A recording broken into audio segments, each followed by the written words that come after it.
we have the lockers.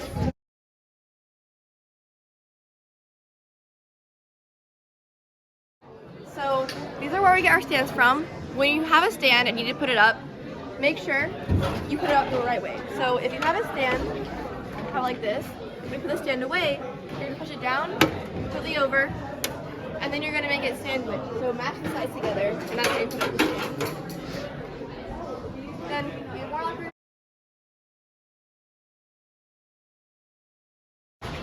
So technically our offices are open door. So if the doors are open, you can walk in and talk whatever, but if the doors are closed, you should probably go ask someone else, or if it's really serious, maybe knock. This is Mr. Fisher's office. This is the drop box. When you have to turn in a payment of any sort, you open the drop box, make sure it's in an envelope, put it in there, and then that's all you need to do. Then over here are the other offices of Mr. Sterling and our student director. I think Mr. N. Yes, Mr. N is also in there. Here's the guard room. We have some of our sectionals in here. So if you're doing color guard next year, this is where you're spending a lot of your time. This is the music library. So in here we have all our music you could possibly need. Over here usually is where we keep the quick grab and go stuff. So if you forget a scale or circle fourth, they're right on the top. For music that you kind of can't find as easily, you'll probably have to ask our music librarian. And then over here, we have supplies. We have instrument supplies if you manage to forget a mouthpiece somehow, or you need valve oil or slide grease in an emergency. So over here, these are the mutes in case you need a mute. You won't for market season, but that's good to know where they are. Don't touch the electronics unless you're helping out. These are the chair stands. So put a chair up, pick it up like this, and then you just put it on the stand like that.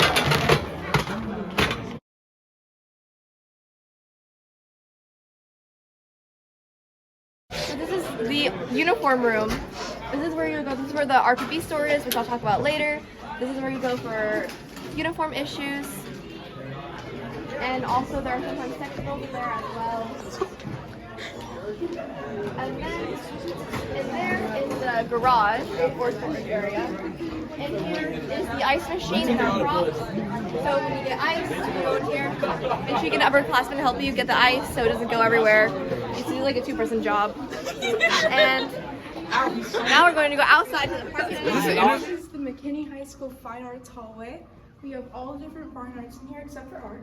So this is the performing arts. We have our band ensemble room right here. Choir is just across the hallway. And then this is the main door for the band hall. This is where you usually go. We have practice rooms along this side of the hallway. You can go in there. There's typically 2 people per room. Unless you're doing a sectional, then it's different rules or whatever. If we come down here, there's the orchestra chairs and stands if you ever need that. And we have the orchestra room door over there as well. And then we have the other entrance to the orchestra room. Almost ran to the door there. Over here we have the black box and then 2 more practice rooms. You don't typically use those, but you might have a lesson in there one day. You never know.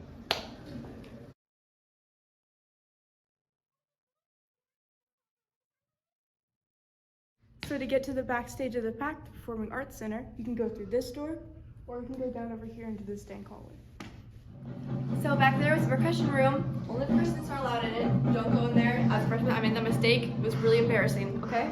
Back this hallway, down this hallway. Over here is the practice room.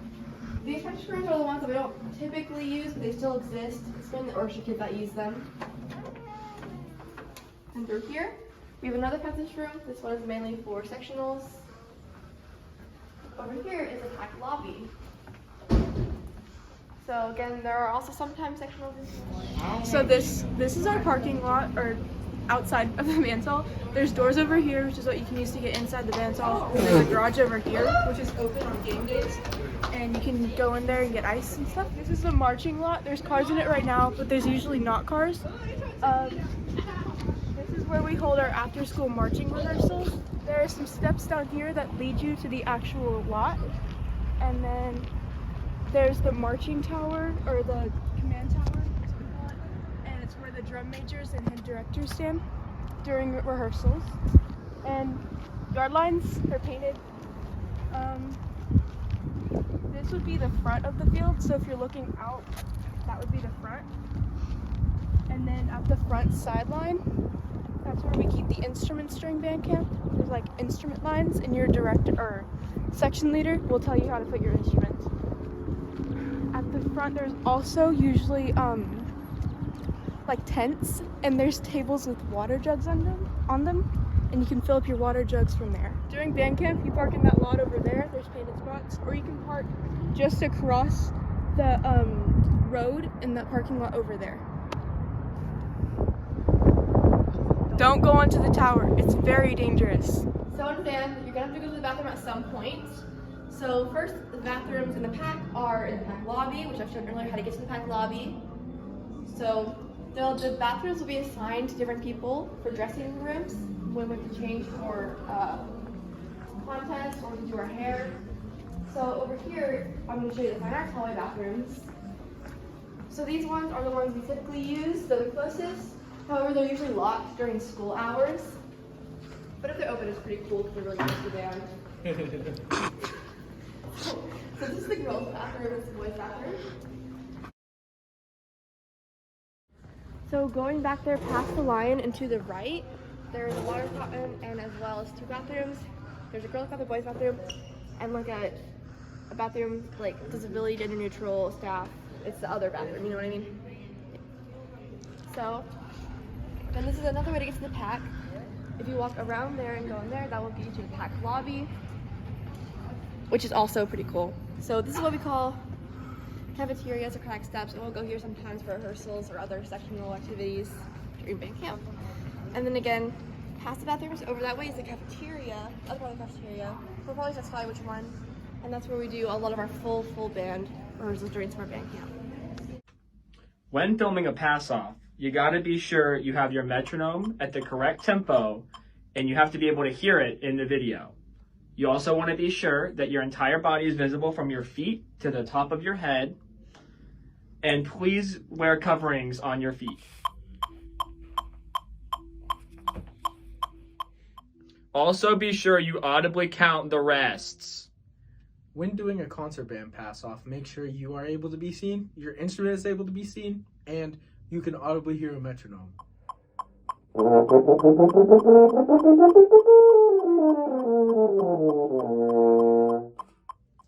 When submitting a pass-off, you can either go on Canvas and do a media recording, or go on YouTube and upload a video and put it on unlisted, and then go into Canvas and submit it through there.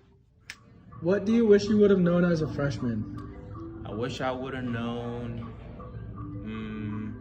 how to manage my time better. Something I wish that I knew freshman year was that I could always ask for help and not to be afraid to ask for help. Something I wish I knew freshman year was that I had to stay hydrated even if it wasn't a rehearsal. My freshman year, I wish I knew that it's okay to make a mistake every once in a while, as long as you learn from that mistake and you don't repeat it. As long as you're learning, it's okay to make mistakes. So this is how to send an email to a band director. So first, you're going to want to type in, because you're into the to category.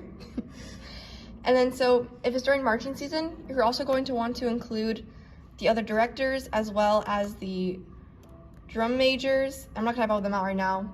And your other section leader. And your section leader.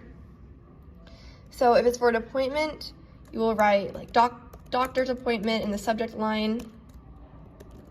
Or if you're sick, you'll write sick or can't come in today. And you want to add the date so it's easy to locate when you're looking through. And then you can follow up with the same email chain. Then you're going to put, "Hi, Mr. Fisher. I cannot come to practice on the 26th because I have a doctor's appointment that I absolutely cannot miss." So where you elaborate. So in a perfect world, you don't want to miss any band rehearsal, but if you're sick and you can't go, or you have a doctor's appointment that they just cannot schedule anytime else, like a surgery or something, this is how you're gonna do it. And then you're going to put, "Thanks, Charlotte." And that's how you would send an email. You would click send right here. So then when you want to follow up on an email, you're going to go to the email. This is mine from a few days ago actually. You can just reply here. You're gonna do the same thing, but there won't be a subject. The subject will be appointment and the day the appointment is. That's how you do it. So this is how to get to the RPB website. So we're gonna type royalprideband.org into the search bar. So this is the website, and this is where you can get a lot of things, which I'll show you. So the things you want to know most about, a lot of this is information for parents. This is where you sign up for private lessons, how to get aid. Okay, resources is what you're probably going to mostly be on. You want to get to the Google Calendar. You need this Google Calendar. I promise you absolutely need this Google Calendar. You need it. So then, music is something you'll probably be on the most. If you lose a piece of music and you're at your house, you can probably just print it out.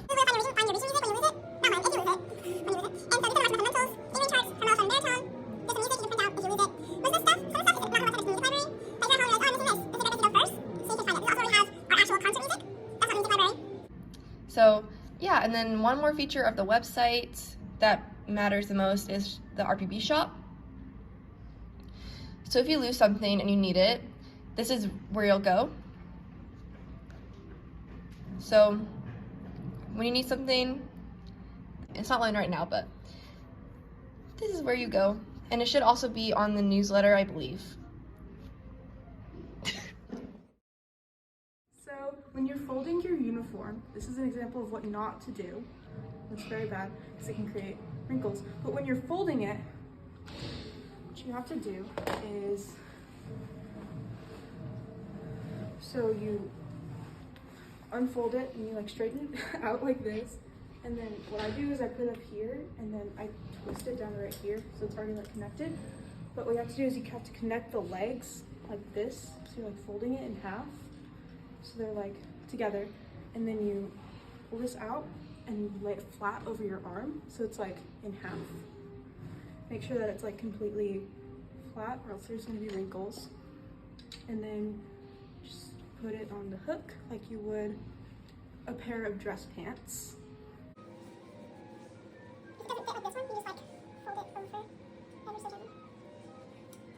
And for the jacket, it's basically just like a jacket on a hanger.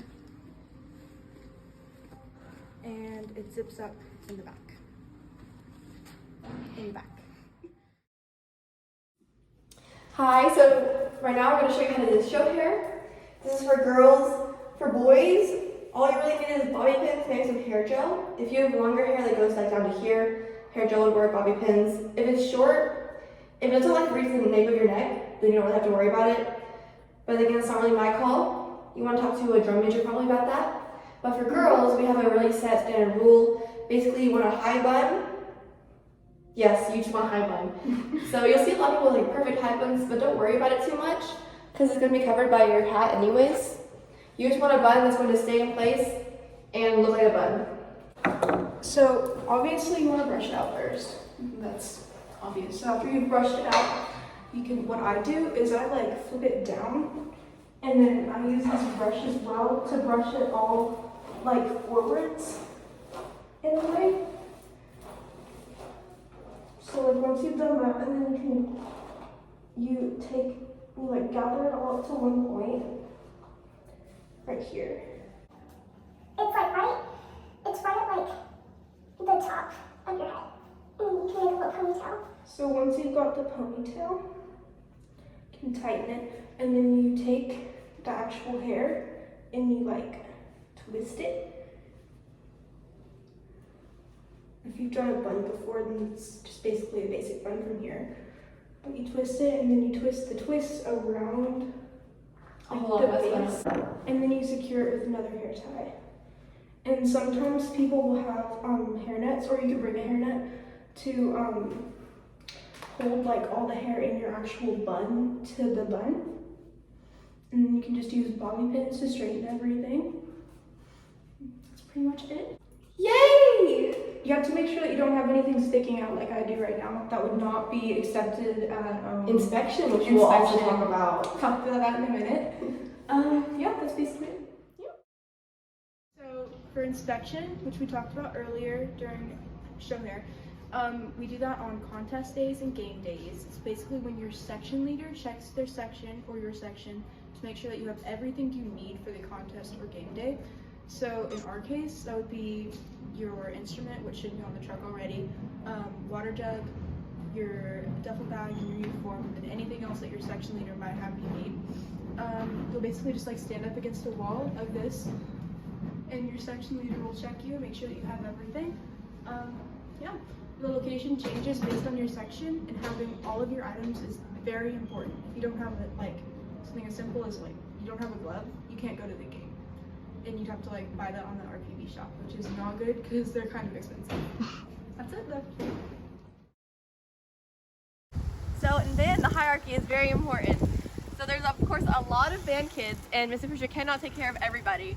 So if you have any kind of problem, there's a procedure you need to go through before you end up at the director's office. So first you want to ask a friend, because they might know the answer. Then you want to ask a section leader or an upperclassman, because they might also know the answer. And then if they don't know anything, go to the captain. And if the captains don't know anything, then go to the drum major. And if the drum majors don't know anything, then go to the assistant directors and then the head director. So then by doing this, it keeps a nice flow of everything, so no one's really overwhelmed by anything, and people can solve the problems that they know how to solve. So then no one gets too overwhelmed with trying to solve everything by themselves. So yeah.